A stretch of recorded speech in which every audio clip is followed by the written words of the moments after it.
कहा शरीर को और नाभि कहा आत्मा को। शरीर को नाव कहा और आत्मा को नाविक कहा। इस आत्मा और शरीर के माध्यम से संसारो अन्नो तो संसार रूपी महासागर से तुम पार हो जाओ, किनारे हो जाओ। नाव और नाविक के इस प्यारे दृष्टांत से परमात्मा हमें संकेत कर रहे हैं कि इस नाव को नाविक के सहारे धर्म के मार्ग पर बढ़ाओ, धर्म के मार्ग पर चलाओ। इस शरीर का उपयोग धर्म के लिए करो, अन्यथा यह शरीर तो यूं ही धीरे धीरे क्षरण की ओर जा रहा है। धीरे धीरे यह शरीर नश्वर ही है और नश्वरता की ओर बढ़ रहा है। धीरे धीरे यह घट ही रहा है, क्षीण ही हो रहा है, कमजोर ही हो रहा है। जो बल बाल्यकाल में होता है वो युवा अवस्था में नहीं होता। जो युवा अवस्था में बल होता है वो प्रौढ़ अवस्था में नहीं होता, और जो प्रौढ़ अवस्था में होता है वो बल वृद्ध अवस्था में नहीं होता। इसलिए परमात्मा बार बार संकेत करते हैं, बार बार प्रेरणा देते हैं, जरा जावन पीड़ई। शरीर तुम्हारा जब तक वृद्ध नहीं हो जाता, जब तक इंद्रियां शिथिल नहीं हो जाती है, तब तक इस नाव का जितना उपयोग कर सकते हो, जितना इससे धर्म कर सकते हो, उतना धर्म आराधन कर लो। इसकी सार्थकता इसी में है, इसी में इसकी गरिमा है, इसी में इसका गौरव है, इसी में इसकी सार्थकता सफलता है। और इसी बात को गुरु ग्रंथ साहब में गुरु नानक देव जी ने कहा, जिह्वा से गुण गोविंद भजो, कर्ण सुनो हरि नाम। जिह्वा से गुण गोविंद भजो, कर्ण सुनो हरि नाम। कहे नानक हरि भज मना, परे न जम के धाम।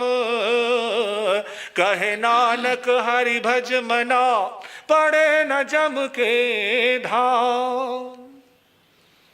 जिह्वा से गुण गोविंद भजो, जिह्वा के द्वारा गुणगान कर लो परमात्मा का, कान के द्वारा परमात्मा के वचन सुन लो, जीवन को सफल बना लो, जीवन को सार्थक कर लो।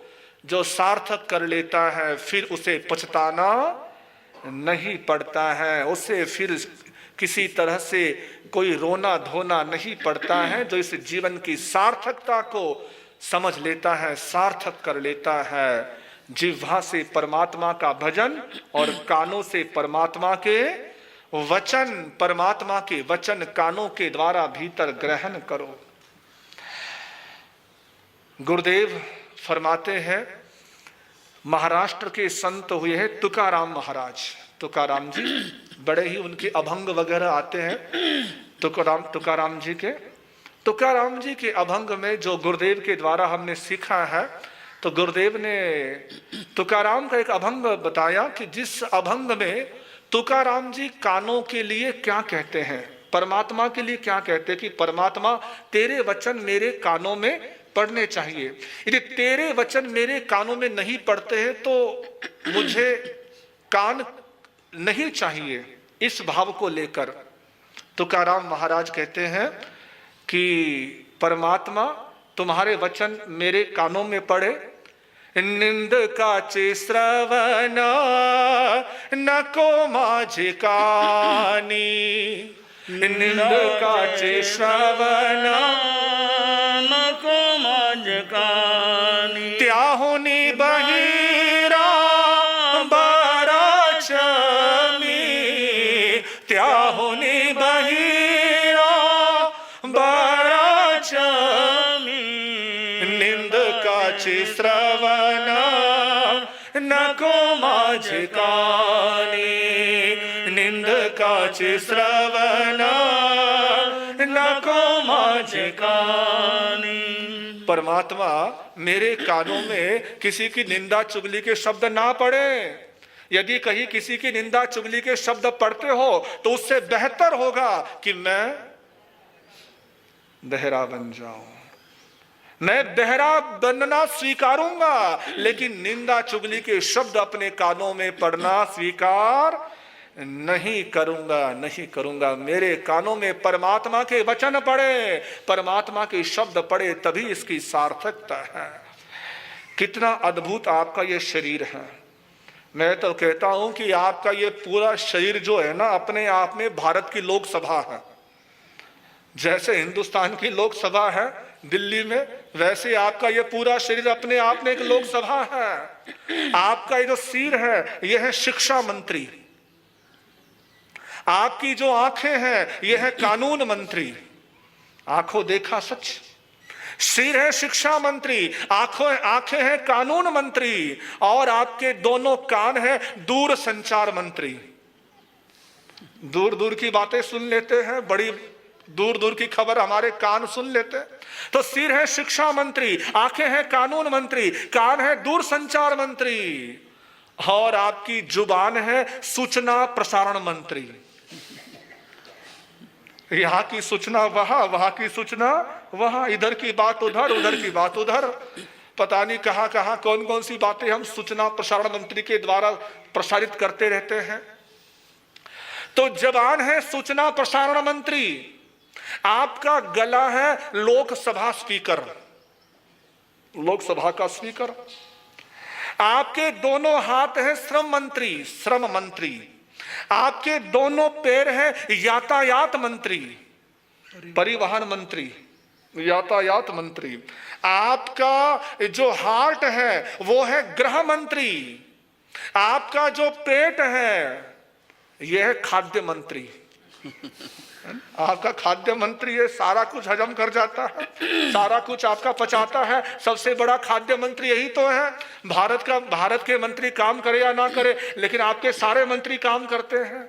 तो खाद्य मंत्री है, और आपकी जो भीतर श्वास चल रही है ये श्वास है प्रधानमंत्री। और प्रधानमंत्री के ऊपर भी एक और होता है राष्ट्रपति, और वो है आपकी आत्मा। आपकी आत्मा राष्ट्रपति है। तो बोलो, आपका शरीर अपने आप में चलता फिरता लोकसभा है, लोकसभा है आपका पूरा शरीर। तो इस शरीर का सार्थक उपयोग करो, सार्थक वचन सुनो, अच्छे वचन सुनो। और यही हम बात कर रहे हैं परमात्मा के 14 प्रकार के श्रोताओं की व्याख्या में। हमारी व्याख्या चल रही है, कौन से श्रोता कीजिए? पत्थर की तरह श्रोता, पहले वाला श्रोता। इस पहले तरह के श्रोता में हमने सुना था, कल आपने जाना था कि परमात्मा कहते हैं कि चाहे जितना कुछ सुन लो, लेकिन उस सुनने का लाभ तभी होगा जब वो सुना हुआ आपके अंदर आएगा, भीतर आएगा। बाहर से कितना ही बदलाव कर लिया, बाहर से कितने ही वस्त्र बदले, ये महत्व नहीं रखते हैं। साधु बनना और साधु होना, दोनों में बड़ा अंतर है, दोनों में बड़ा फर्क है। साधु बनना और साधु होना, दोनों में सरल काम कौन सा है? आसान काम कौन सा है? पूना वालों, कौन सा आसान काम है? आज तो शोभा ताई जी आए हैं, हमारी चेयरमैन साहिबा आई है। हाँ जी, कौन सा आसान काम है अध्यक्ष साहब? कौन सा आसान काम है बहनों? साधु बनना या साधु होना? जिसको आसान लगता है वो आ जाए हमारे पास। लेकिन एक बात है कि साधु बनना और साधु होना, यदि हम चिंतन की दृष्टि से देखें तो साधु बनना सरल है, लेकिन साधु होना सरल नहीं है, आसान नहीं है। साधु होना मुश्किल है। साधु बनने में क्या लगता है? आपने अपने वस्त्र बदले और ये वस्त्र पहन लिए, हो गए साधु, बन गए साधु। मुंड मुंडाए भय सन्यासी, नार मुई घर संपत्ति नासी, कि बन गए सन्यासी, हो गए साधु। साधु बनना सरल है, वेश बदलना सरल है, लेकिन अंदर से साधु होना ये बड़ा कठिन है। अंदर से साधु होना, इसीलिए तो परमात्मा महावीर से गौतम स्वामी ने एक बार प्रश्न किया था कि प्रभु, यदि कोई व्यक्ति, कोई साधक इस जन्म में दीक्षा लेता है, उसके अगले जन्म में दीक्षा लेता है, फिर उससे अगले जन्म में दीक्षा लेता है, इस कदर वो कितने जन्मों तक लगातार दीक्षा ले तब उसका कल्याण होगा, तब उसका मोक्ष होगा?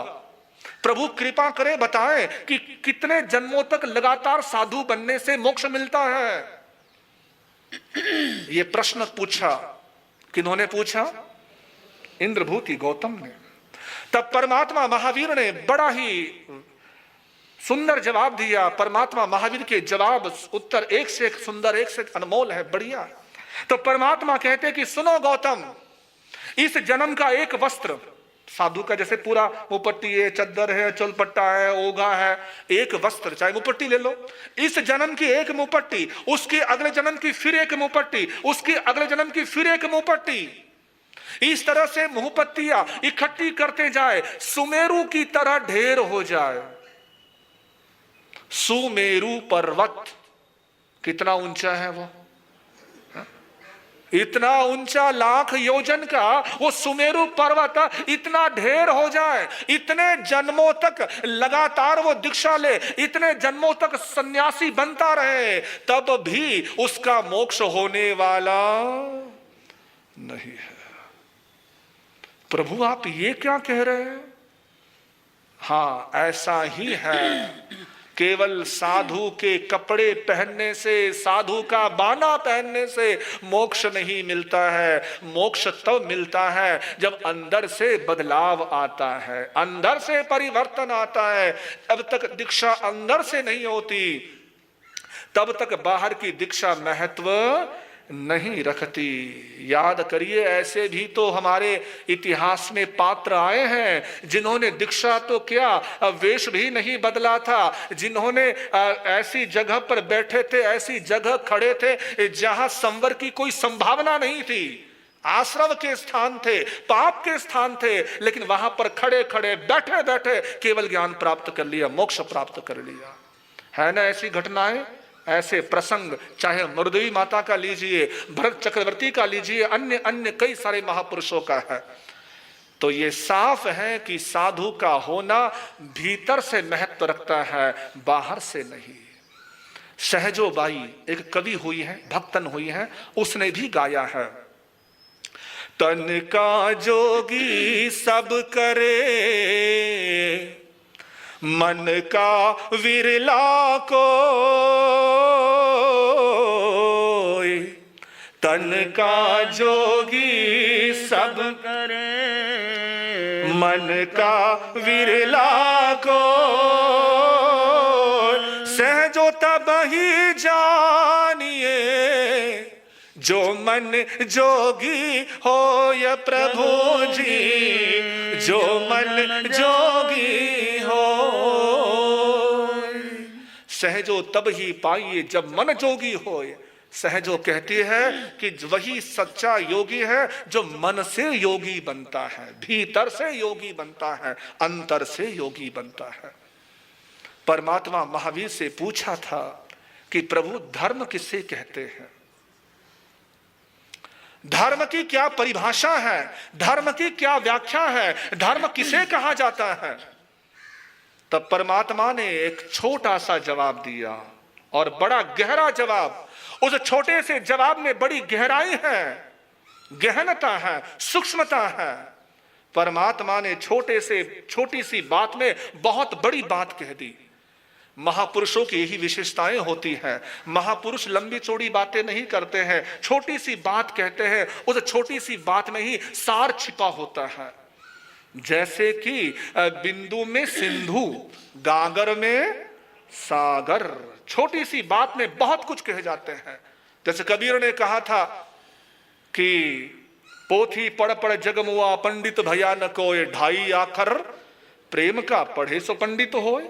छोटी सी बात उन्होंने कितनी बड़ी बात कह दी, छोटी सी बात ने कितनी बड़ी कुछ बातें कह दी। तो महावीर प्रभु से पूछा धर्म क्या है? तो प्रभु ने कहा था वत्थु सहावो धम्मो, वत्थु सहावो धम्मो। वस्तु का स्वभाव ही धर्म है। वस्तु का स्वभाव ही धर्म है। जो स्वभाव है वो धर्म है। स्वभाव में होना, स्वभाव में जीना, स्वभाव में रहना ही धर्म है। सामायिक करना धर्म का एक उपकरण है, माध्यम है, सहारा है, लेकिन धर्म नहीं। धर्म क्रिया है। क्रिया अलग है और धर्म अलग है। दो शब्द आपके सामने रखना चाहूंगा। एक है धार्मिक, दूसरा है धर्मात्मा। धार्मिक और धर्मात्मा। आप कौन हैं? आप धार्मिक है या धर्मात्मा है? किसे कहते हैं धार्मिक और किसे कहते हैं धर्मात्मा? दोनों में बड़ा अंतर है। दोनों शब्द एक से लगते हैं, एक से दिखते हैं, लेकिन बड़ा अंतर है, बड़ा फर्क है। धार्मिक अलग है और धर्मात्मा अलग है। और यह भी जान ले कि धार्मिक होना आसान है, धर्मात्मा होना आसान। धार्मिक हर कोई हो सकता है और धर्मात्मा कोई कोई होता है। धार्मिक हर एक व्यक्ति रह सकता है, होता है और हो सकता है। धर्मात्मा हजारों लाखों में कोई कोई होता है। धार्मिक बनना सरल है, धर्मात्मा होना सरल नहीं है। धर्मात्मा होना बड़ा कठिन कार्य है। क्या अंतर है धार्मिक में और धर्मात्मा में? हमारा नंबर कहां है? धार्मिक में है या धर्मात्मा में है? ये तब जान पाएंगे जब इन दोनों की परिभाषा हम समझ पाएंगे कि धार्मिक किसे कहते हैं और धर्मात्मा किसे कहते हैं। आइए कल बात करेंगे इस बारे में, कल विचार करेंगे। आज इसी बात को यहीं पर रखते हुए